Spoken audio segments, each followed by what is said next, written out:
किधर? जो मांगने आई हो वो तो मांगती जाओ।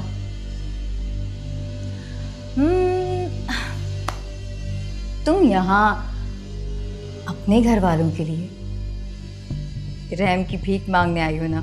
देखो तानिया, मेरे या तुम्हारे घर वाले एक ही हैं। हम दोनों का एक ही खानदान है ना। झूठ, बिल्कुल झूठ। तुम ब्याह के इस घर में आ गई, चलो माना तुम इस घर का हिस्सा बन गई। गलत बात तो मैं करती नहीं, इतना तो मान लिया ना। मैं उस घर ब्याह के नहीं जा सकी तो मेरा कोई ताल्लुक नहीं है उस घर से।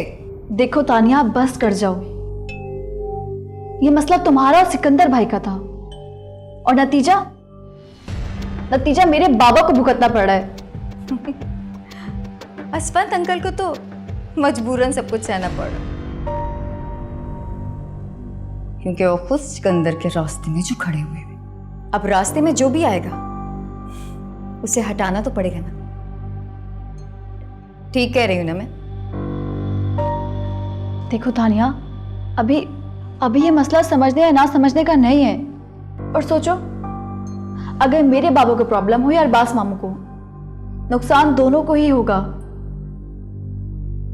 और अगर ये बात अदालत तक पहुंच गई तो तमाशा हमारे ही खानदान का बनेगा। तानिया, किसी का कुछ नहीं जाएगा। प्लीज, मुझे पता है कि अरबाज मामू ये सब कुछ तुम्हारी वजह से कर रहे हैं।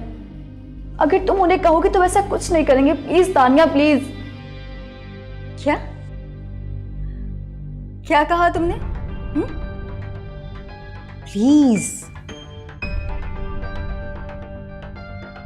बहुत अच्छा लगा मुझे, बहुत।